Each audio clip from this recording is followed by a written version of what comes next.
was born April 16, 1848, in Coffeyville, Mississippi. He attended Mississippi State College at Clinton, Mississippi. He had received training as a blacksmith and machinist and was ordained as a Baptist preacher before reaching his 20th birthday. He could speak several foreign languages and spent some time as a foreign missionary. We do not know when he came to Texas, but do know that he was in the Pine area before 1893. He was a sawmiller by trade. He would buy a tract of land, cut the timber, saw it into lumber, build a house for his family, then sell the remaining timber on that tract either locally or he would ship it out by rail. At that time, pine had a siding which was installed specially for him, and it was called Cannon's Switch. On Sunday, he would preach in a one-room schoolhouse at Pine. His family says he was a firm believer in the Bible and studied it judiciously. He was especially intrigued by the writings of the prophet Ezekiel and spent much time poring over these prophets' description of the vehicle with wheels on the four corners flying through the air. Reverend Cannon was an inventor and was always building and experimenting. Visitors to his home in Pine tell of seeing strange machines at his home and in his blacksmith shop nearby. It is said he built several small models of his proposed airship before building the large model in 1900.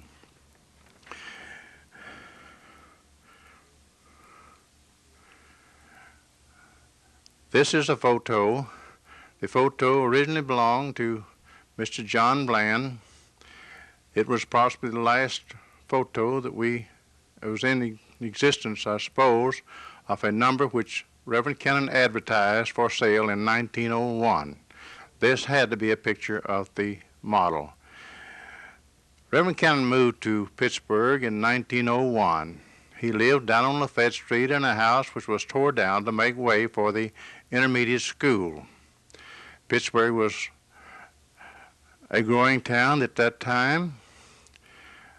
Unpaved streets, of course. A lot of the buildings were already built in brick. Early in 1901, Reverend Cannon, together with a number of local businessmen, met in this courthouse, the Kemp County Courthouse, built of red brick, a beautiful structure at that time. And there they formed the Ezekiel Manufacturing Company, or rather Ezekiel Airship Manufacturing Company. Incorporated this company with a capital stock of $20,000, and it was agreed that they would sell stock for $25 a share in this company. About 2 weeks later, they met in this building, the Carnegie Library, the first Carnegie Library in Texas, by the way, and there they elected the officials for the new company. They agreed to sell stock for $25 a share, and here is one of the original stock certificates. This is one which I have in my possession at this particular time. There possibly are other stocks scattered about through the countryside. I know of no other in Pittsburgh, although it is possible that there are other stocks in Pittsburgh. A close look at the original stock certificate, down to the lower left corner, you will see an emboss area down there just above Mr. Tapp's signature. A star in the center with the Ezekiel Airship Manufacturing Company of Pittsburgh, Texas, around the outer perimeter of this stamp. This stamp was made similar to the ones which notary publics use today. Mr. Thorsell, who operated the Pittsburgh Foundry Machine Shop at that time, agreed that Reverend Cannon should use the upstairs portion of the machine shop to build his airship. We do know that Mr. Roe Lockett, a local man here in Pittsburgh, worked full-time on the airship with Reverend Cannon. Worksheets which we have found indicate that there were others here in Pittsburgh who worked on the airship, but really regular employees of Mr. Thorsell and machine shop. Here we find a photo which was made in 1979, just before the remains of the foundry portion of the company was torn down. I'm sure that within this foundry building, which was an open air affair to more or less, many of the castings were made for the Ezekiel Airship. Pittsburgh had its own schools at that time. Here we find the Jeff Davis College. The entire school system was in this one building at that time. They even taught a few classes in college, of college level. Here we find a private school, the Smith Training School, and here we find one of the many livery stables which were in the area at that time. This was the Keston livery stable, located near where the City Hall parking lot is now located. This was the last livery stable, I suppose, which was in Pittsburgh. Pittsburgh had at least 2 hotels at that time. This was a Thomas Hotel. This was located just west of the Cotton Belt Depot and tracks. This is a high tower hotel, which was located across the other railroad tracks, close to where Bryson Service Station now is located. Pittsburgh had its own Cotton Belt Depot. Kemp County was primarily a cotton growing area, as we find here in this cotton yard and warehouse postcard dated back in the early teens. This was called the Union Warehouse Company. Although cotton was a primary crop, other crops were grown, and here we find Mr. Thomas beside his hotel raising the vegetables which were served in the meals at the hotel. Reverend Cannon didn't want too much publicity about his airship, or rather the working parts of it, but here we find a copy of a newspaper, November 1923, Dallas Morning News, and in it has a reprint of a issue issued in 1901. Here we find a copy, a picture of the airship, together with some write-up of an interview which Reverend Cannon gave in 1901.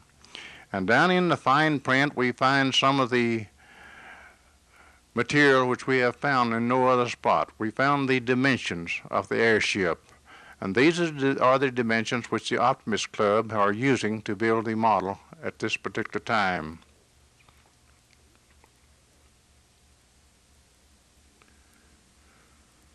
Note that the picture is practically the same as the one which Mr. John Bland had, probably of a model. Reverend Cannon did give an article to Scientific American, October 12, 1901. And in this article, he used the same photo, a copy of the same photo. Sabin Warrick came upon this article, and in this article, it gave something about the engine, which has been found in no other place.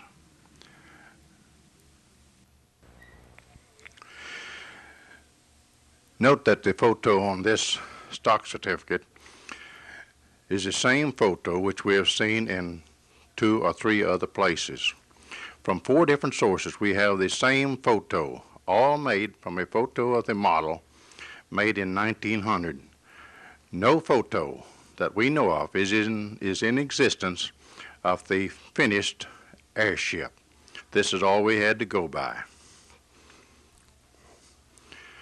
I started research on this Ezekiel Airship project in 1975. And after doing the research, the Historical Committee applied to the Texas Historical Committee for an historical marker.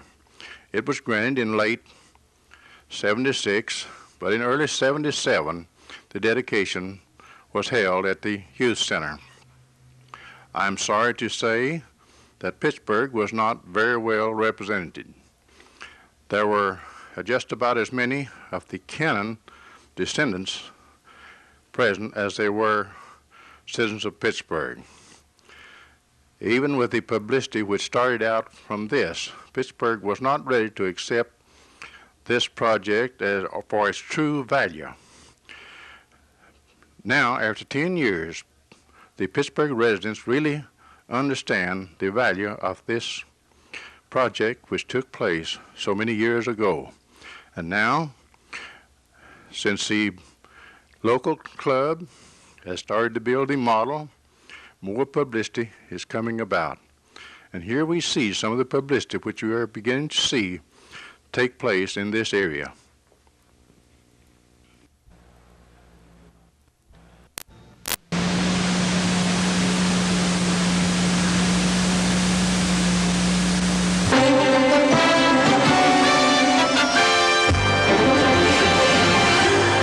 Local folks say that on a crisp winter day in 1902, a handful of men in East Texas made aviation history.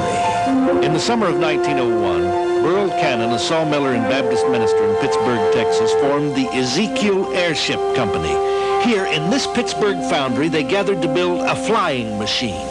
Cannon based his invention on the biblical description of God's fiery chariot as it appeared to the prophet Ezekiel. Then, in a field behind the workshop, witnesses claim the airship lurched forward and took off and flew 160 feet before it came back down. Almost a year before the Wright brothers made their first flight. We're the first to fly. I think everybody thought that, but some folks in East Texas say they know differently, and Rick Lowe is here to tell us their side of the story. I tell you, Al and Liz, I agree with you. All my life, since the first grade, I've been taught that the Wright brothers were the first fellows to fly an airplane. Well, the other day I spent a few hours over in Pittsburgh, Texas, and now I'm not so sure.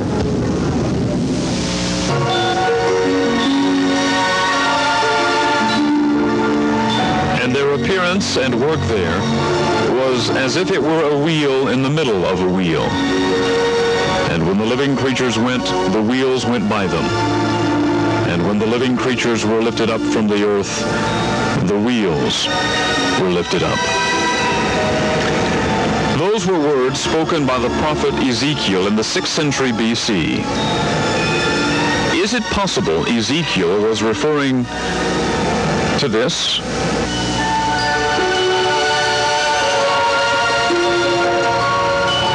This is a model of an airship built in a foundry in Pittsburgh, Texas in the year 1902. The building in which it was constructed still stands today. The Baptist preacher, inventor, mechanical genius who built it passed away almost 60 years ago. But his invention and its role in the history of aviation is still a hotly debated issue. I believe it flew. Even the people at Kitty Hawk recognized the fact that there was an airship and that it flew. Their one argument is the fact, was it controlled flight? At the turn of the century, every inventor worth his salt was attempting to be the first to slip the surly bonds of earth and fly. Most were less than successful, until Orville and Wilbur Wright turned the trick on a chilly December morning in 1903. But the city fathers of Pittsburgh, Texas are convinced that a full year before that famous flight at Kitty Hawk, this contraption, called the Ezekiel Airship, flew 168 feet over an East Texas pasture. It was called the Ezekiel because the man who built it was a Baptist preacher, the Rev Burrell Cannon, who constructed the ship based on inspiration he received from scriptures taken from the book of Ezekiel. The Reverend Cannon believed the Lord had revealed to him the secret of manned flight. But I have no argument. Now, no one questions that the ship was actually built. There are pictures and documents proving that. But did it actually fly? It flew down the too short field and turned slightly to the side. Lacy Davis believes it did fly before Kitty Hawk. Here he reads a letter from the Reverend Cannon's granddaughter describing that short, possibly historic flight. Lacy has spent years researching the story, and although he believes it to be true, he doesn't see the need to rewrite history. The Wright brothers built the first airplane. This was not an airplane. It had no propeller. We have had people from Bell Helicopter that kind of think it's a predecessor of the helicopter, not of an airplane. Whatever it was, after its first flight, the Reverend Cannon loaded the Ezekiel on a railroad flat car and headed off for St. Louis. Then disaster. A windstorm came up and blew it off the flat car, destroying it. And the family tells me that he looked at the debris left and says God did not will that that airship should fly. And so it never did again. A year later, the eyes of the world would focus on two brothers in Kitty Hawk, North Carolina. The Reverend Cannon would live out his life quietly and pass away in Marshall, Texas in 1923. Was he a genius, ahead of his time, deprived by fate of his rightful place in history? That we will never know. But you gotta admit, it's an interesting story.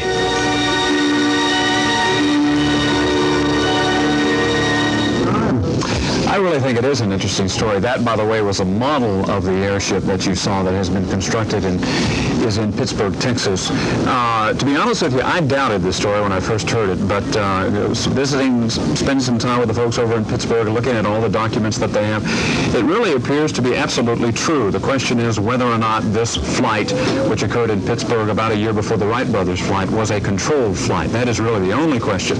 There is no question at all, though, that the people in Pittsburgh are very proud of this. They're going to build a big ship and have a model for everybody to see someday.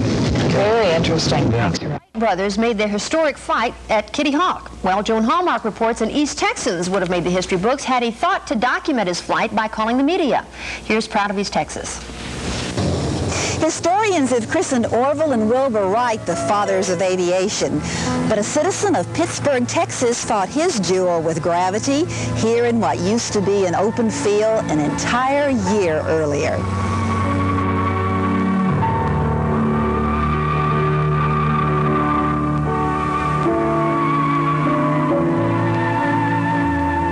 It was called the Ezekiel Airship, and its engineering came straight from the Bible, with Prophet Ezekiel's description of a heavenly craft's wheel within a wheel.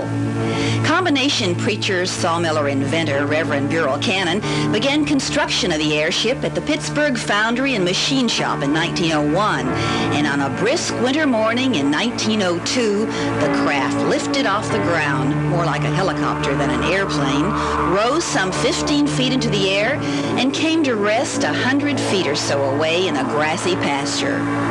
Jean Locke's mother, a 12-year-old schoolgirl at the time, witnessed the flight by chance. And it was in the air some few seconds and it went down, and they did not know what it was until her brothers came home and told her that they had seen it also. Historical recognition has been slow in coming to Reverend Cannon and his airship. In 1977, 75 years after the flight, a Texas state historical marker was erected commemorating the flight of the Ezekiel airship. Lacy Davis's research was responsible for the marker. Quite by accident, a number of people came forward with information, supplying me with all kinds of material, so it made it possible. It was easy the way it turned out. Area residents continue to fill in the missing pieces over the years, and community interest has grown. Bob Loughery, who built a scale model several years ago, heads up an Optimist Club group building a life-size replica. Reverend Cannon's airship only flew once. It was destroyed when it was blown from a railroad flat car on its way to St. Louis for its official test flight. But if folks in Pittsburgh have their way, Reverend Burrell Cannon and his Ezekiel airship just may get their page in history someday after all. We're proud of East Texas, and its rich and varied history is one of the reasons why. Texas is famous for its hot link sandwiches and for a niche in aviation history. What to be popular for? Well, actually, that aviation niche isn't all that well known outside of Pittsburgh. But that's what people there would like to change, and John Pronk reports in this Texas Tale. Flying is so effortless for them. Why was it always such a hassle for us? Until the Wright brothers flew, nobody else seemed to have gotten the hang of it. Or did they? In this now abandoned foundry and machine shop, Once a mechanically minded Baptist minister named Rev Burrell Cannon built an airship that may just have flown before the Wright brothers ever got off the ground. Rev Cannon took the scripture of Ezekiel, where the prophet mentioned a flight through the heavens in a machine built of many wheels, and put it into practical application. His Ezekiel airship rolled out of here in 1902 into perhaps this field, and a year before Orville and Wilbur's flight, as the marker says, was briefly airborne. Now, briefly airborne can mean anything. This is briefly airborne. This is even briefer. But the general consensus in Pittsburgh is that it flew, and it was seen flying, a distance of 100 feet. There's no one still alive who claims to have been a witness, but a lot of their parents and grandparents have handed down the story. Melinda Mabin teaches grade school here. She helped put together a children's book on the airship. We just present it to them just like it is, you know, that this happened. It really did happen, and why is it not included in the history books and so forth. The Reverend sold $25 stock certificates to raise money for his project. This old timesheet shows the airship occupied 4.5 hours of work one day. The Optimist Club of Pittsburgh, with the help of a local welder, Edsel Green, and a master carpenter, Bob Loughery, are trying to build a replica of the Ezekiel airship. Their respect for Rev Cannon has increased with each man-hour. Is this going to fly? No, I think we'll just keep it for a museum piece. It is a weird-looking contraption, but I have never doubted that it flew. But I don't think I'd be brave enough to get in center of that thing because it's pretty good size when you think of 4 6-foot wheels with 16 paddles spinning around at 180 miles an hour. That's it'd take somebody else besides me to get in it. If Rev Cannon's 8,000-pound, 4-cylinder powered monstrosity got off the ground, how far did it fly? How well? And why has it stayed out of history for so long? History that a lot of folks in Pittsburgh believe it rewrote. John Prock, Channel 8 News, Pittsburgh, Texas. And that's 6:30. We'll see you again. One of Pittsburgh's historic treasures. When the members decided that the airship is being a historical site here, that something ought to be done to reproduce it. The original airship was the invention of Rev Burrell Cannon. In 1902, he came to Pittsburgh with an idea he got from Scripture. He loved his Bible and was intrigued with the story written in the book of Ezekiel, describing the vehicle which flew through the air with a wheel on the 4 corners. The Ezekiel was built in this machine shop. As the story goes, Rev Cannon was on hand for the inaugural flight sometime during the winter of 1902. The employees, when they started to get the airship out to ship it on the flat car, they took it across the field, cranked the motor. One of the employees got into the machine and it lifted off the ground some few feet and drifted some distance before setting it down. Loughery and about a dozen other volunteers burned the midnight oil, using a model to recreate the Ezekiel. After hundreds of hours of work, the replica is almost complete. When it's finished, visitors can see this proud part of Pittsburgh's history at Warrick's restaurant. In Pittsburgh, Peter Mark, TV 56 News. Mark. East Texas first that never really managed first place in the history books. We'll find out about the Ezekiel airship and its semi-flightless history as First News continues. It's taken the better part of a century, but the Ezekiel airship has once again been assembled in Pittsburgh, Texas, much the same way it was first done 85 years ago. A full-scale replica finishes a 3.5-year project by the Pittsburgh Optimist Club. The machine was designed and first built at the turn of the century by Baptist preacher and inventor Burrell Cannon, and is reported to have actually flown in 1902, a year before the Wright flyer flew at Kitty Hawk. It's pretty difficult, being that we didn't have any blueprints. We started off with just the actual size of the airship from a Dallas Morning News article, and from there I went with a picture of the stock certificate, which I made a scale model from, and from there I had to go up with every fitting and all the gears and everything from just what I could figure out would be on it. Reverend Cannon based his design on some verses in the biblical book of Ezekiel. Some historians say the aircraft allowed for vertical takeoff, making it a forerunner of the helicopter as well as the airplane. And because of time constraints today, we were unable to bring you Joan Hallmark's... I'm Lacy Davis, and this story on the Ezekiel airship would not be complete unless we had some of the Cannon family on camera. First, I'd like for you to meet a young lady that I met some years ago. She was the first member of the Cannon family which I met and which has helped me a great deal in this series of interviews which I have been doing. I'd like for you to meet Mrs. Ann Stroud of Tyler, Texas. Hi, I'm Ann Stroud, the great-granddaughter of Reverend Cannon, and I met Lacy Davis about 1975 when I was coming to Pittsburgh periodically, fitting hearing aids at the time. It was a joy to meet Lacy Davis and learn of all the work that he has been doing, and we appreciate all of his endeavors. I have Ann's mother here with us today, and I'm going to interview her first. She was one who actually knew Reverend Cannon. First, I'm going to let her tell you exactly who she is and what her connection to Reverend Cannon it is, and then we'll ask her some more questions. This is Mrs. Bates from Longview. I'm Lorraine Gordon Bates, and Reverend Cannon was my grandfather, and I have very fond memories of him. However, I was only about 7 and a half when he passed away, but I do remember a few things about him anyway. He was a very loving and kind man, I know that, and I just only wish that I had been older and could have more things to tell you about him. You did know him, though? Yes. Did you hear him tell anything about the Ezekiel airship? Not to my knowledge. I was only 7 and a half, and I can't remember that. I know that your mother knew more about it than my you mother, did. yes, and we regret not having questioned her more.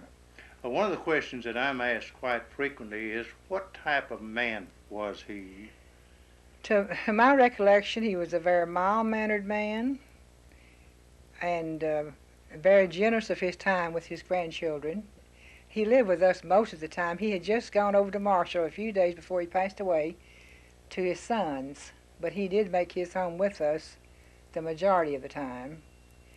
And other than that, I just really can't tell you too much more about him. Okay.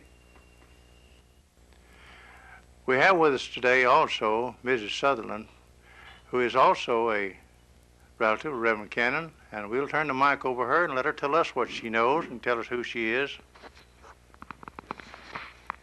I am Varner Gordon Sutherland. I am a granddaughter.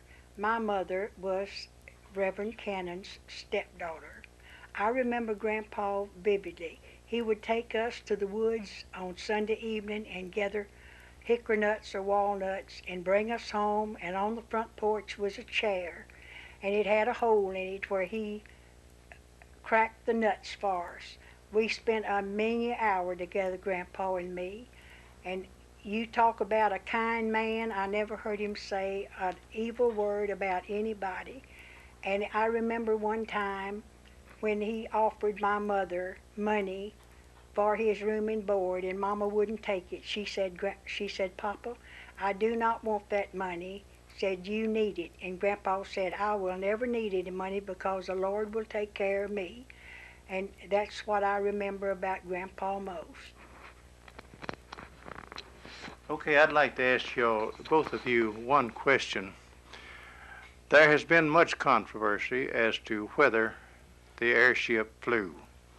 And I know that there are people who do not believe that it flew. There are others who say they did fly. It did fly. Do either of you recall whether Reverend Cannon actually said it flew or not? I don't recall him ever saying. I have heard my mother say that it did get off the ground. Now, how far it flew, I don't know. But I have heard her. Now, you might know more about that. But I have heard her say that it did leave the ground. Mama said it did fly. Okay, that's very good. I'm glad to get that in there. And another thing I wanted to mention was that I was the first grandchild, and he named me Varner. And where he got the name, I don't know. But anyway, that's what I was tagged with the rest of my life. I can remember going through I can remember as a very young child going down the woods with him to get sweet gum. A lot of these young people won't know what sweet gum is, but that's about the only kind of gum we had living out like we did. But we'd get stretch berries and put in our sweet gum to make it stretch. And some of the older kids had told me that I wouldn't live to get home because those were poison berries and were not stretch berries. So I went home crying, crawled underneath the bed. And I remember my granddaddy coming and getting down on his knees and talking me out from under the bed to tell me that there wasn't anything going to happen to me. If it wasn't my time, it wasn't going to happen. So just come on out from under the bed. But just little things like that that I can remember of him that have stuck with me. Yes, I think we would be remiss if we overlooked the idea of how much work Mr. Davis has done on all this project. We are so appreciative, and we would not be anywhere where we are today on this project if it were not for Lacy Davis. And we owe him so much, and our gratitude goes to him. Thank you. Why don't you tell them where we've been today? As we are filming this, it's October 26, 1987, and we have just experienced the unveiling of the replica of the airship, and it was quite an event. There was a big turnout, and the replica was just gorgeous. There has been a lot of work and interest put into this, and we just appreciate everything. I'm Jack Bates Jr. and great-grandson of Reverend Cannon. I've been in and around aviation since I was 19 years old, and put up with a lot of non-believers when I try to tell my story to pilots and things. But thanks to the efforts of the Optimist Club and City of Pittsburgh and Mr. Davis, my story is being proved out true, and I can show all my friends now that what I've been telling them all along has turned out to be a fact. And we appreciate Mr. Davis's help in all this. Thank you now. Well, I've been in this family about 55 years. That's a long time for me. And I haven't got much to say, only that I've heard about the airship ever since I went into the family in 31. And all I can get is it is all true. Thank you. Tell them who you are exactly. My name is G.R. Bates, husband of Lorraine Bates. Okay, what you're looking at now is the actual Bible that Reverend Cannon used to get his ideas for the aircraft that he built. You can see that it is rather worn, but this is the actual Bible that he read to construct the airship.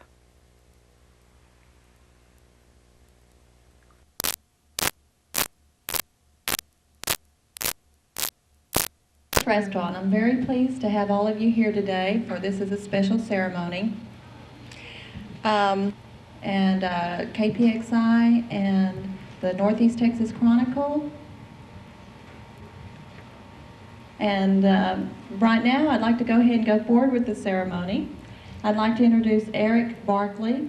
He will be our Master of Ceremonies.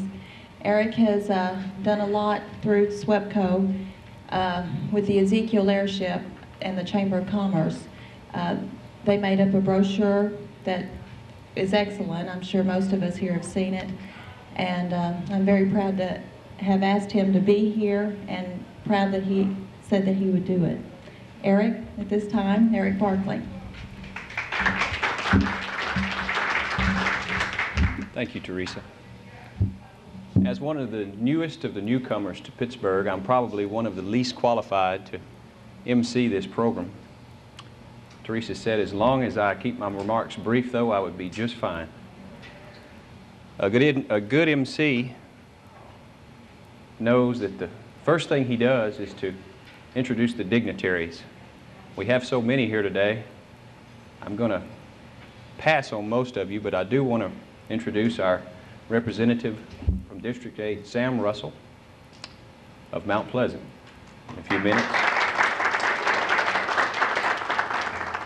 In a few minutes, I'll ask Representative Russell to come forward and make his remarks. As I was sitting around the office this afternoon, reflecting on our program here and why we're here, I couldn't help but think back to the fascination that man has always had with flying, with being in the air. That fascination that Reverend Cannon and Mr. Thorsell felt so many years ago, that we see the results of their efforts. I felt that fascination as a young man. It led me to become a pilot. When I moved to Pittsburgh, I felt that intrigue with the Ezekiel Airship, thinking that where I live now may be actually the first place where man took wing. I see many folks here today that share that same fascination that I do. They're going to be honored today and presented with resolutions that the Texas legislature has passed honoring our own Ezekiel Airship. I'd like to introduce those folks to you this afternoon. First, we have Mr. Gene Warrick, owner of this fine restaurant. Mr. Warrick was supportive of the Optimist Club in their efforts to recreate the Ezekiel Airship. We have our beloved mayor, Mr. David Abernathy, longest-term mayor, currently in Texas, and a fine one at that. Mayor Abernathy has been supportive of this effort and always supportive of efforts that will enhance the tourism aspect of Pittsburgh. We have our local historian, Mr. Lacy Davis. We have Mr. Saban Warrick of the Pittsburgh Optimist Club, who was very influential in getting this project off the ground and bringing it to fruition. We have Mr. Bob Loughery, who I understand really did the research part of it, secured the patents, and engineered the project. We have Mr. Les Stratton, who is representing the Kemp County Chamber of Commerce. Les does an excellent job in distributing materials that promote the tourism industry here in Pittsburgh. Not here today is Mr. Roy Roundtree. Roy kept the history alive through early efforts in the 1950s and 60s through his work in the Chamber of Commerce to keep the Ezekiel Airship alive. We have Ms. Ann Stroud of the Cannon family, seated on the row back here. And we have Teresa Warrick, who introduced me and is representing the Historic Pittsburgh Association. At this time, I can't think of anything else that I need to say other than thank you for being here. I would like to introduce now Representative Sam Russell, who will carry on with our program.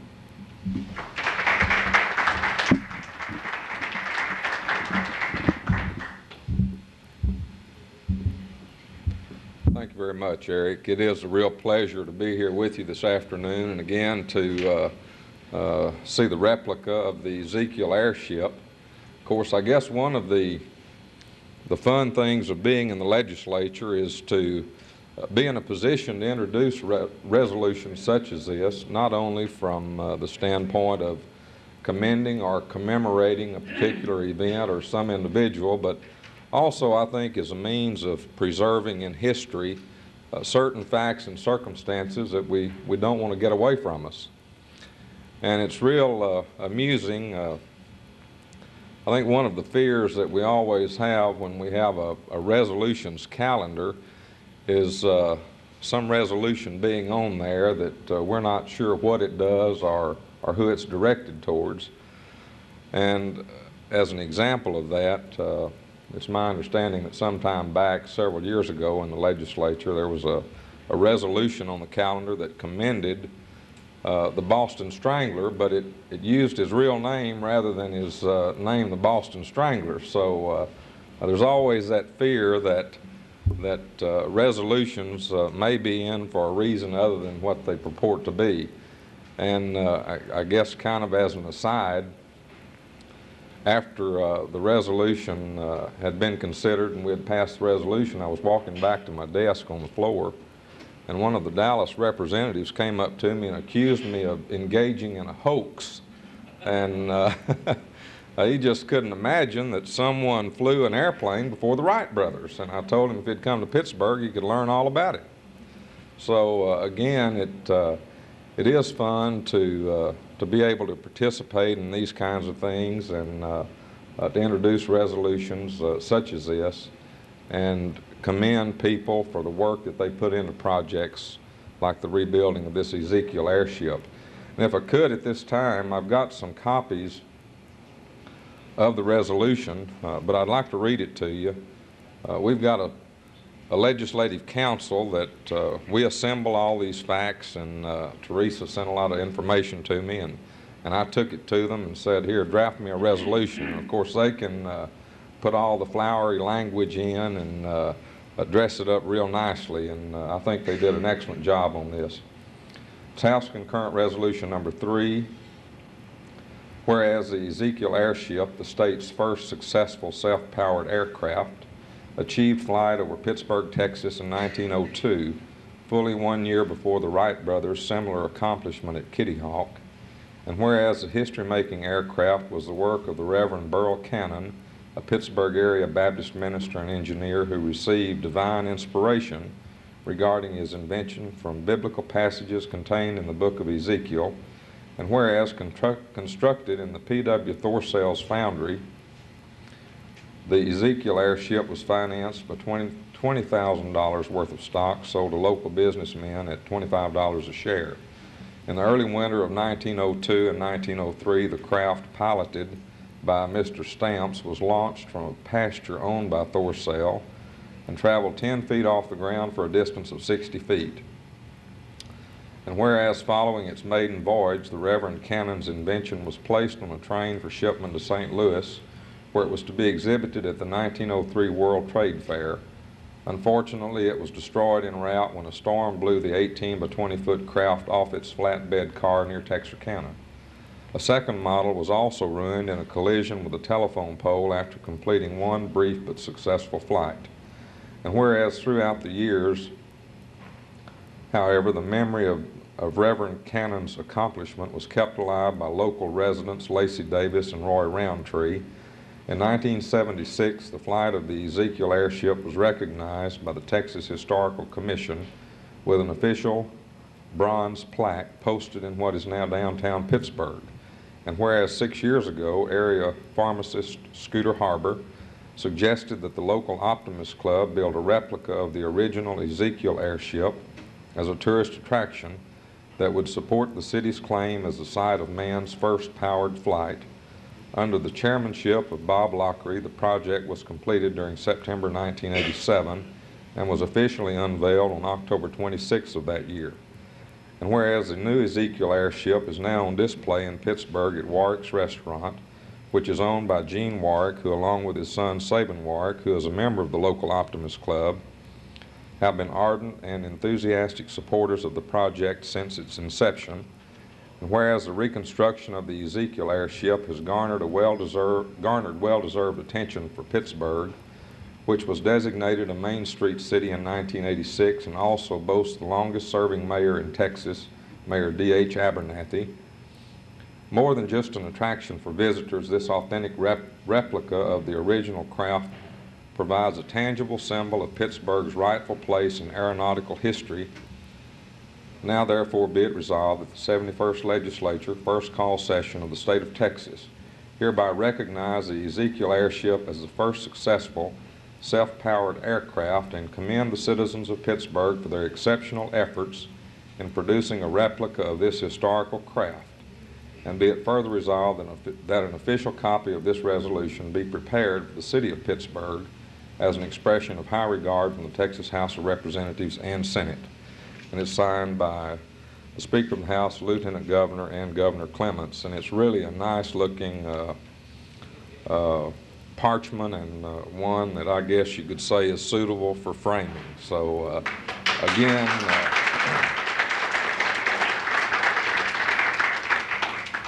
it's a real pleasure to be able to participate in events such as this, and especially to reflect upon the historical significance that this craft really has in aviation history. At this time, if I could, let me call on you to come up here. I've got several copies of this resolution that I want to present to those who have had a real part in bringing this about. First of all, Gene, I'd like to present one of these to you.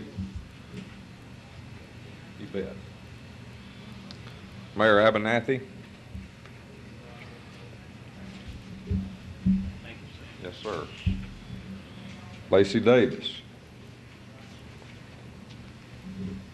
Thank you, sir. Sure. Saban Warrick.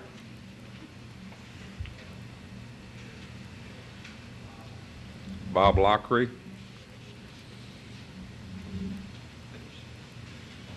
Les Stratton.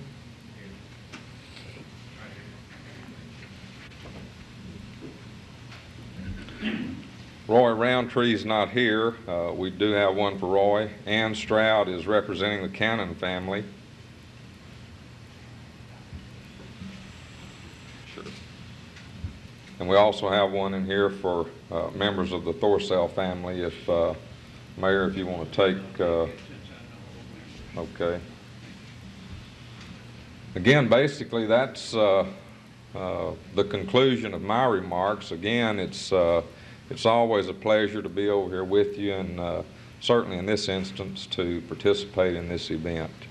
And I want to thank Teresa for sure for getting the information to me, and we had to do a little correcting here and there, and it kind of threw us off schedule, and she was wanting to come down at the time when we passed the resolution. Of course, when we got into the special session, and in one of those situations, you do things as quick as you can because you don't know how long you're going to be there. So nonetheless, it was a pleasure to be able to introduce the resolution. Thank you very much.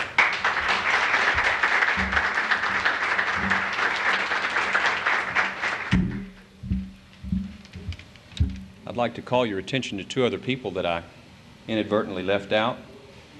I would like to thank Mr. Dan Jones of the East Texas Petroleum Royalty Owners Association, who was very instrumental and in putting together the resolution for Representative Russell.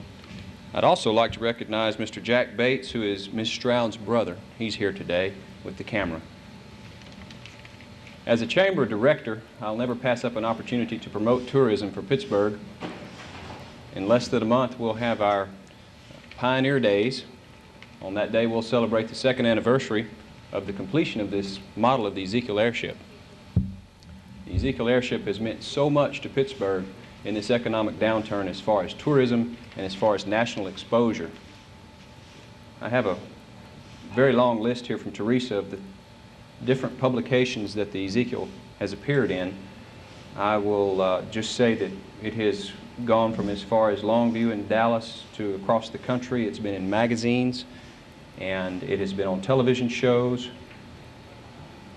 It will soon be in Texas Highways magazine in their fall issue, and it has brought a lot of exposure to our community, and I think it's a great thing.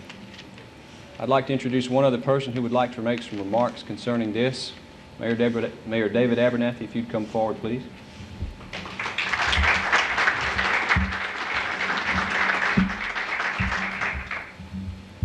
They say a politician never pass up the opportunity to make a few comments. I want to especially thank Representative Russell for his efforts in obtaining the resolution from the state legislature. I want to especially thank Ms. Stroud and Jack for being with us today. They are the great-grandchildren of the Reverend Cannon. In many instances, when I visit different locations, when I bring up the Ezekiel Airship, what is that? I said, well, that was the first pirate airship that ever flew in the United States before the Wright brothers one year. Oh, we don't believe it. I said, well, come to Pittsburgh and we'll show you a replica of the original airship. So it's a great honor to have these people with us today, as well as the rest of you. And one thing that Sam didn't mention is that they built the airship on the second floor of the Pittsburgh Foundry and Machine Shop and had to tear the west brick wall out to get the airship out. So there's a lot of interest in the airship, and I've heard a lot of our tourists, and usually I eat down here often, and I try to introduce myself to those people from out of Pittsburgh and explain to them how the airship worked. They are amazed that we have the replica of the airship here, and they tell their friends, and consequently they are anxious to see the project. And each visitor that I come in contact with, I always recommend that they come to Warrick's and have a bite to eat and look at the replica of the Ezekiel airship. I think Bob Loughery and the Optimist Club are to be commended highly for the efforts that they made and the sacrifices of time and so forth, contributions of equipment and so forth to build this unit. About 7,500 in it, Bob. That the Optimist Club, Roy Roundtree and I tried our best to get this done for years, and finally it took some others to put it across. But anyway, we have the replica of the airship, and it's a great asset to our city from the tourist standpoint. We are, in addition, we have two Coca-Cola signs down the street here that were painted back in the 20s, and we contact Coca-Cola Company about repainting them with the original paint that the signs were painted with back in the 20s. Well, those signs you're looking at down there cost about $3,500. The Coca-Cola Company donated $2,000, and then Carol Hodges from Hughes Springs, who designed the logo of the city of Pittsburgh, had them painted for us free gratis.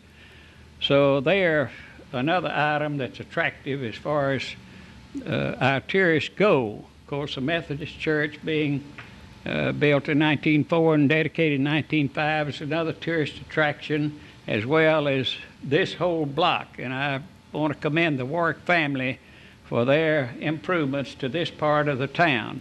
I've heard lots of comments about how nice this block looks in our city. Of course, we're going to dedicate the little mini park over across the street on September the 9th, and we'll be celebrating that. And we have 6 lakes within 18 miles of Pittsburgh that are quite a tourist attraction. We have the horse contest on the ranch out east of town, which is only one of 4 in the United States. And we have a number of other attractions for tourists coming into Pittsburgh. So the more we're trying to get the old depot and get it restored, which will be another item to bring tourists to our city. So we are continually making efforts to have other items for attraction for tourists to bring them to Pittsburgh.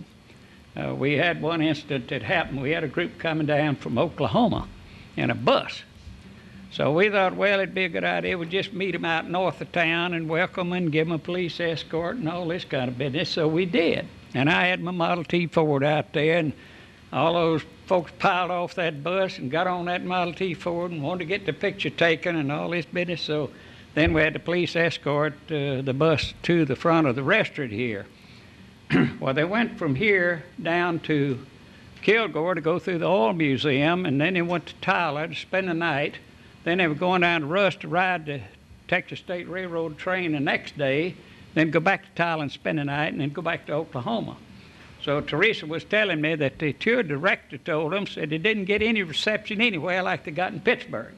So this is why we're trying to encourage tourism, and we're trying to put forth a little extra effort to accomplish that goal. It's indeed a pleasure to be with you today, and thank you all for attending.